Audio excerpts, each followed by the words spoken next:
यहाँ देखो, ठीक है, विथ एग्जांपल्स। देखो कंजंक्शन, कोऑर्डिनेटिंग कंजंक्शन के एग्जांपल्स देखो, ठीक है, फॉर, एंड, नॉर, बट, और, येट, सो, ये सारे कोऑर्डिनेटिंग कंजंक्शंस होते हैं, ठीक है। जैसे एग्जांपल्स देखो, I chose that car as a birthday gift for my son, ठीक है, ये सारे एग्जांपल्स दिए हुए हैं। सिर्फ सबऑर्डिनेटिंग क्या होता है, as, after, before, even, than, that, ये सारे सबऑर्डिनेटिंग टाइप ऑफ कंजंक्शंस हैं। जैसे देखो, because of the non stop rain we had to cancel our trip, इसमें दो क्लॉजेस हैं, इसमें दो क्लॉजेस हैं, एक है नॉन स्टॉप रेन और दूसरा है trip cancelling, cancelling of the trip. तो ये इसका होना ना होना इसकी वजह से प्रभावित हो रहा है, डिपेंडेंट क्लॉज है एक, तो इसीलिए हम लोगों ने बिकॉज का यूज किया। यहाँ देखो, the stadium was looking like garbage after the match had finished, ठीक है, तो मैच के फिनिश होने का और स्टेडियम का गार्बेज की तरह दिखने का दोनों डिपेंडेंट है। अगर मैच नहीं हुआ होता तो स्टेडियम उतना साफ सुथरा दिखा होता, मैच हुआ, लोग आए, लोगों ने गंदगी फैलाई, इसीलिए वो गंदा दिखा, ठीक है। तो यहाँ पे सबऑर्डिनेटिंग कंजंक्शंस है, there is certain reason behind that. फिर यहाँ पे देखो correlative conjunctions, she became a topper not only in the district but also in the state, वो एक टॉपर बनी न केवल अपने जिले में बल्कि पूरे के पूरे राज्य में।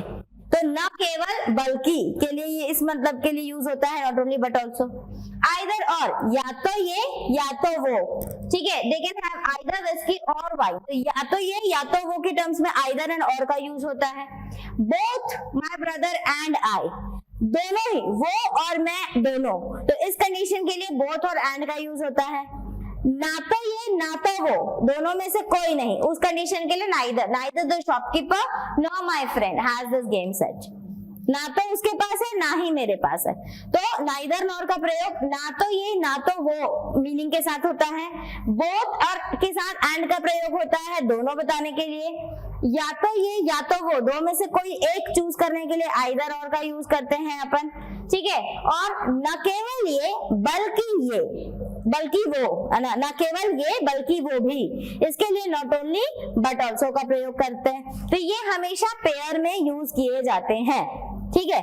मेनली इनके साथ में आपको ध्यान क्या रखना है, कैसे जोड़ना है उस चीज को, ठीक। अब अगर आपसे मान लीजिए फुल इन द ब्लैंक्स पूछेगा कि इसमें कौन सा कंजंक्शन जोड़ना है आपको, तो अब आई होप बता लोगे, क्लॉजेस देख लोगे, डिपेंडेंट टू इंडिपेंडेंट लगेगा तो कोई ना कोई सबऑर्डिनेटिंग वाला निकाल लोगे, और अगर कोई दोनों ही डिपेंडेंट इंडिपेंडेंट और इंडिपेंडेंट दिखे तो आप वहां से ऑप्शंस में से वो वाला कंजंक्शन चूज करोगे जो कि कोऑर्डिनेटिंग वाला होगा। समझ में आ रहा है ना। उसमें भी आपको पता है, जैसे एंड का प्रयोग कब करते हो, दोनों इक्वल जैसा होता है तब आप यूज करते हो, दोनों एक जैसी चीजों को बताना हो एक साथ तब आप एंड का यूज करते हो। बट कहाँ यूज करते हो, बट का मतलब, हाँ, बट का मतलब होता है लेकिन, लेकिन आप तब बोलते हो जब आप पॉजिटिव को नेगेटिव या नेगेटिव को पॉजिटिव से यूज करते हो, ठीक है। जैसे studying, study is boring yet important, है ना, बोरिंग तो है लेकिन जरूरी है। तो लेकिन जब हम दो नेगेटिव या और पॉजिटिव, दो ऑपोजिट चीजों को एक साथ मिलाते हैं, ठीक है, तब हम उसको यूज करते हैं। तो ये आप लोगों को पता ही है, जैसे सो का यूज करते हो, कब कब करते हो, so this is important topic, so we are studying this is an important topic, so we are studying. So का मतलब रीजन बताने के लिए यूज करते हैं अपन, रीजन। और सो के साथ एज कॉम्बिनेशन में जब हम लोग इसके साथ कोरिलेटिव कंजंक्शन की तरह यूज करते हैं, तब यूज करते हैं जब हमें कंपेयर करना हो, ठीक है। He is so rich as Mr. Ambani. He is so beautiful as her sister. और नॉट लगा देते हैं अगर, तब जब हमको कंपेयर करना है। This book is not so important than that one. This book is not so interesting than the other one.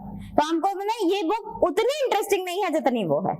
हमने पॉजिटिव टर्म्स में डिस्क्रिमिनेशन किया, हम ये नहीं बोल रहे हैं कि this book is bad than that one, bad नहीं बोलेंगे, वर्स बोलेंगे, this book is worse than that one. हम ये नहीं बोल रहे कि बुक बुरी है उससे, हम बस ये बोल रहे उतनी अच्छी नहीं है। बात तो वही हुई, बोलने का अंदाज बदल गया, ठीक है। तो उस कंडीशन के लिए सो के साथ एज का यूज करते हैं जब हम मिक्स करते हैं तब, ठीक है, तो बस आपको यही 3 चीजें जाननी ज्यादा जरूरी है कि कौन सा किसको कंबाइन करता है।